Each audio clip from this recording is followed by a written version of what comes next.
Sekian dari aku, terima kasih. Kalau ada pertanyaan.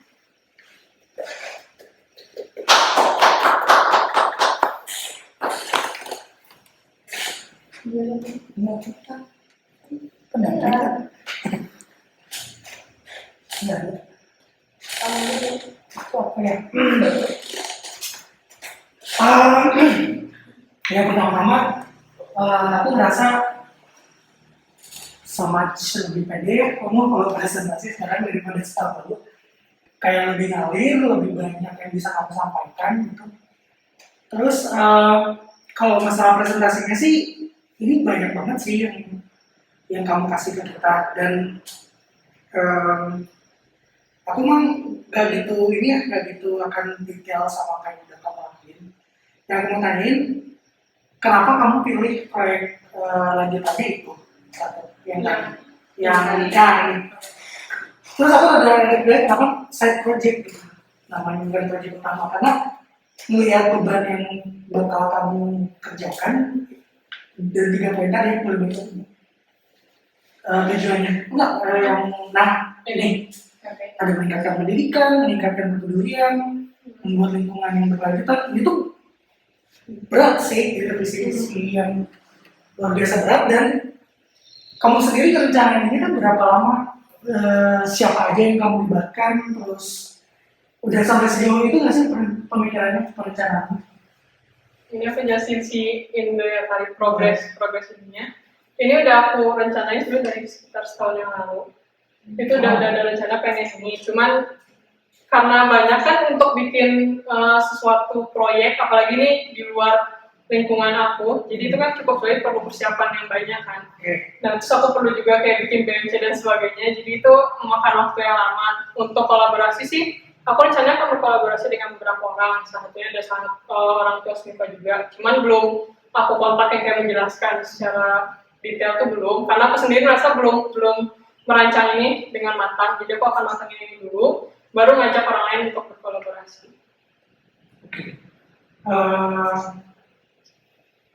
Boleh tahu nggak, kamu punya tujuan pribadi nggak di sini? Tujuan pribadi? Yang memang keinginan aja gitu. Ini kan kayaknya tujuannya semuanya keluar ya, pendidikan anak-anak, kemudian masyarakat, terus membuat lingkungan, tentu lingkungan di sana dong. Jadi ada nggak sih tujuan pribadi sendiri di proyek ini? Kalau di proyek ini sebenarnya pengen nyari kebahagiaan aja kan. Karena maksudnya kalau di proyek itu menurut aku kayak lebih tenang dan aku lebih lebih bisa santai. Jadi nggak ada yang kayak pengen cari uang dari sini atau gimana sih, aku nggak pengen. Ini makanya aku sebut ini side project, karena ini nggak akan jadi project utama aku kayaknya untuk. Karena katanya kalau ngeliat anak-anak dapat pendidikan yang baik, yang layak, terus yang lingkungan di situ terjaga tuh kayak ada kebahagiaan sendiri aja, apalagi aku ikut andil di situ gitu. Jadi jangan pengen gitu doang sih, nggak ada tujuan yang gimana. Artinya kamu, aku bisa simpulkan bahwa kamu bahagianya tuh bukan melakukannya, tapi tahu tujuan akhirnya kan.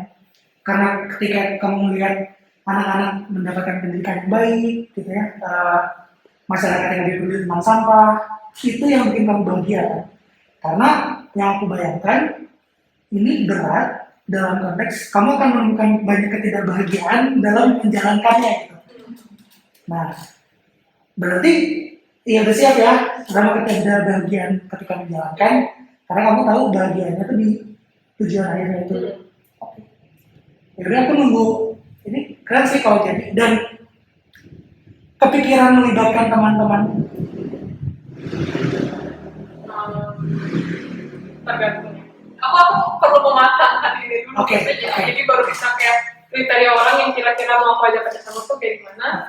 Harus ini dulu matang. Berarti kamu emang ya udahlah, ini aku makan dulu, baru apakah aku butuh teman atau butuh orang lain yang seperti apa nanti dilihat lagi. Misalnya, boleh tekan gini ya. Misalnya temenmu, ini kan ada yang udah, kamu udah presentasi ini ya, ada beberapa orang yang nonton, temenmu bilang, Pak aku mau ikut tuh, tapi kamu kan ini belum jadi ya, gitu. belum matang kata-kata gitu. Kamu tanggapannya nggak kalau ada temen yang kayak gitu? Yang mau ikut? tergantung siapa dulu. Kalau misalkan dia oke, mungkin aku bisa ajak untuk kayak diskusi juga mematangkan ini. Kalau misalnya dia emang benar-benar niat aku pengen gitu. Kalau misalnya masih kayak aku pengen cuma sebagai apanya gitu, mungkin aku nanti dulu ya. Misalnya ini harus dimatang dulu. Aku nggak bisa kayak langsung oke kamu ngerjain ini gitu. Jadi aku merasa aku perlu ini perlu matangin dulu. Ini mah baru kayak gambaran bisa diajak kan gimana. Aku menunggu si tim. Sip. Terima kasih Kak. Kalau dari aku sih, aku baru pertama kali kan ya, maksudnya mengikuti presentasi kajian gitu. Jadi kalau kajian itu kan udah pernah gitu, jadi bisa lihat teman-teman kamu. Kalau aku kan baru pertama kali dan memang mau banget sih, maksudnya informasi yang kamu berikan tuh banyak gitu dan kelihatannya memang kamu siap dan terikat dengan ini gitu. Cuman kalau satu saran dari aku sih kayaknya buat aku sih agak kecepatan, kayak agak rusuh gitu, maksudnya kurang tenang gitu. Jadi beberapa informasi terlalu cepat, jadi aku gak nangkepnya banget gitu. Nah, tapi ada mau aku tanyain, soalnya ini ada kata yang baru aku dengar banget nih, yang Ayurveda itu apa sih? Ayurveda itu coba ya aku balik dulu sini. Ayurveda itu ilmu kesehatan itu, dan itu tuh yang mempercayai tentang ini ada 5 elemen di tubuh kita. Itu ada water, earth, fire, air, and water. Nah, terus setiap manusia itu terbagi jadi 3, ada pitta, vata, sama kapha. Dan itu untuk mencapai kayak apa ya, hidup yang ideal mungkin. Jadi itu mereka berdasarkan tubuhnya. Jadi misalnya dia pitta, dia tuh cocoknya makan makanan yang gimana, cocoknya hidup di lingkungan yang gimana. Nah, itu cuman aku belum mendalami itu yang terlalu gimana. Aku baru tahu dasar-dasarnya aja sih. Soalnya aku baru dengar soal itu. Terus, nah itu kelewatan terusnya kayak kamu tidak menjelaskan itu kayak gak tahu sih, mungkin orang-orang seperti aku yang tidak tahu banyak hal gitu kan ya. Ini ada beda apa ini ada beda gitu. Terus satu lagi sih, maksudnya ini ada 3 nih informasi di sini. Ada 3 komunitas yang kamu ikutin ya, sampai sekarang masih aktif banget. Masih ini baru salah 3-nya dari sekian. Baru salah 3 ya. Iya. Aku mau tahu aja sih, maksudnya kan itu beda-beda nih. Dan pasti aku selalu percaya bahwa setiap komunitas punya value-nya masing-masing, karena setiap orang punya value masing-masing. Yang kamu dapat dari 3 ini tuh apa sih yang paling kamu dapat aja? Value untuk diri aku. Buat kamu. Jadi kalau value banyak banget soalnya.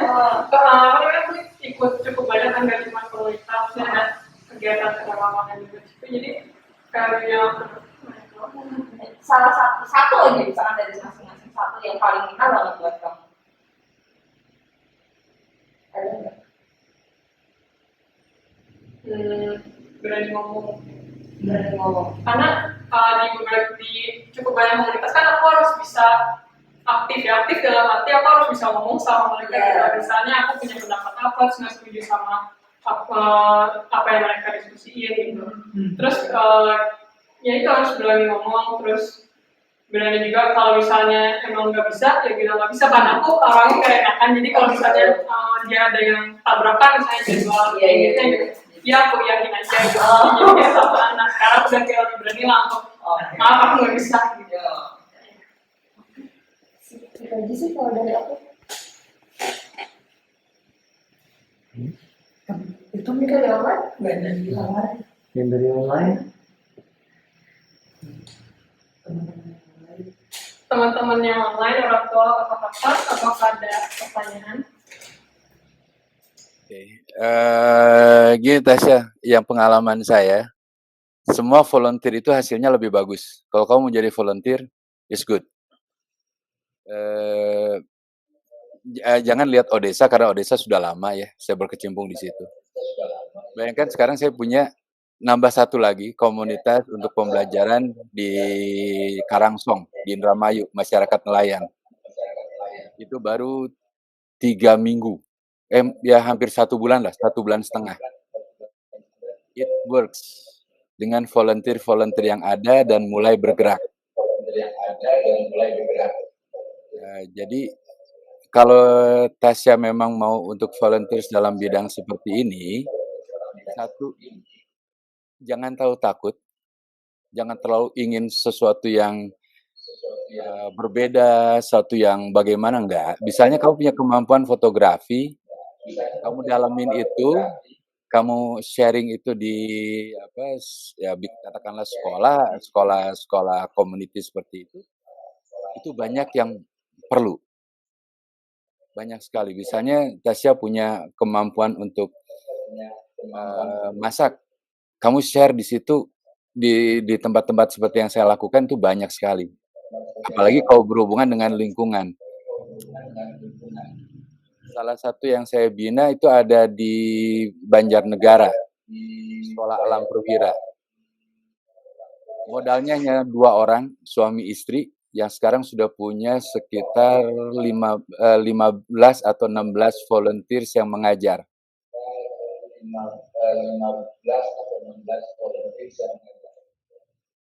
Kalau misalnya, wah nanti gimana nih volunteers yang lain kehidupannya segala macam. Saya percaya bahwa Tuhan selalu memberikan jalan pada orang-orang yang punya niat baik. Dan mereka akhirnya bisa jalan, Sekolah Alam Perwira itu. Entah donasi dari mana itu datang. Sekarang kita kembali lagi yang di Karangsong, kita 3 minggu, kita punya 15 nelayan yang notabene yang masih perlu dibina. Ternyata dari 15 itu mengalir lagi ada sekitar 30-an. Dan yang pengajar-pengajarnya itu adalah para pencinta alam di sekitar. Jadi, you don't have to worry. Kalau kamu mau maju, maju. Karena saya sudah beberapa kali pengalaman saya di operasi SAR, di operasi kemanusiaan. The volunteers itu biasanya hasilnya jauh lebih baik daripada yang punya kewenangan dan tugas. Aku nggak bilang birokrat ya. Aku hanya bilang kewenangan dan tugasnya. Oke. Your presentation is good. Go ahead, tinggal kamu mau jalaninnya kapan. Memang kalau perlu harus ngobrol lagi, tapi nggak perlu takut. Ya, good luck.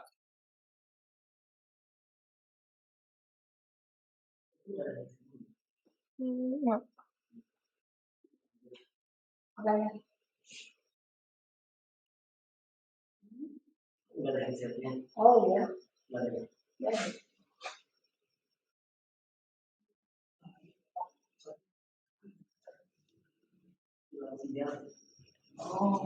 Om Andre, maaf, kayaknya hilang sinyal tadi di bagian setelah penjelasan relawan, 15 sampai 20 relawan.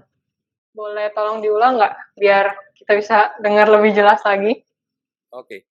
Di Banjarnegara itu ada Sekolah Alam Perwira. Asalnya itu hanya suami istri. Oh, dibantu dengan orang tuanya Mas Dwi, itu hanya berarti 3 orang.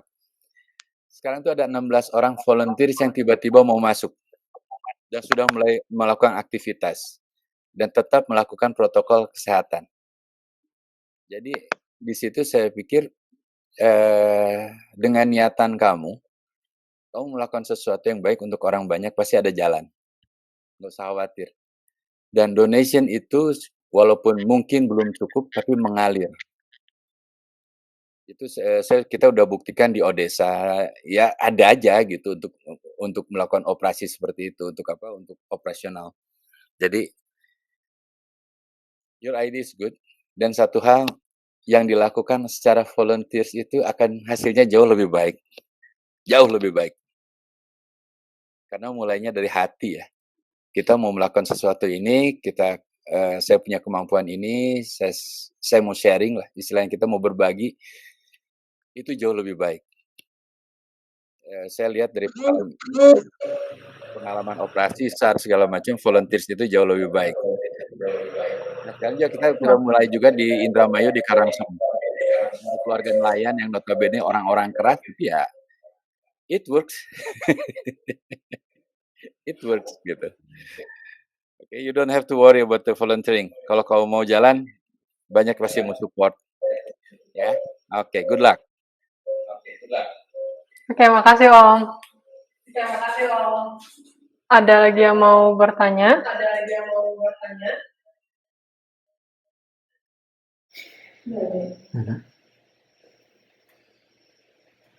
Satu lagi dari aku, Tapi kan sebenarnya tadi udah kejawab sih, maksudnya kenapa kamu milih Bali itu kan karena itu ya, karena kamu bilang lebih tenang gitu di sana.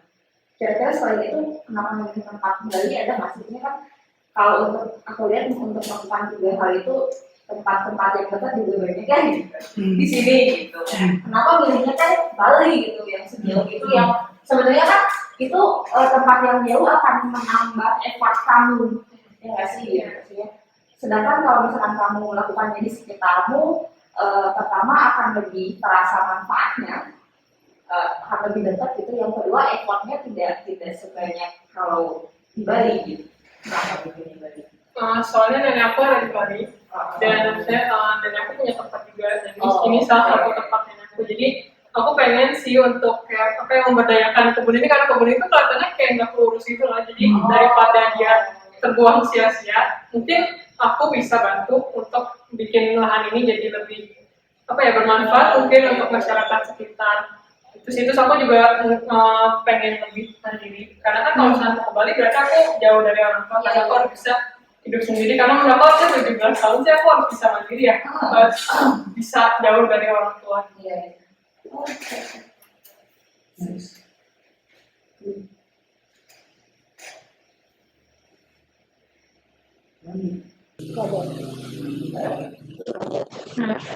Oke, kalau misalnya nggak ada yang mau bertanya atau menanggapi lagi, mungkin aku tutup aja sampai di sini. Terima kasih untuk kakak-kakak, teman-teman, dan juga orang tua yang sudah menyempatkan waktunya hadir di presentasi aku. Sampai bertemu di presentasi selanjutnya.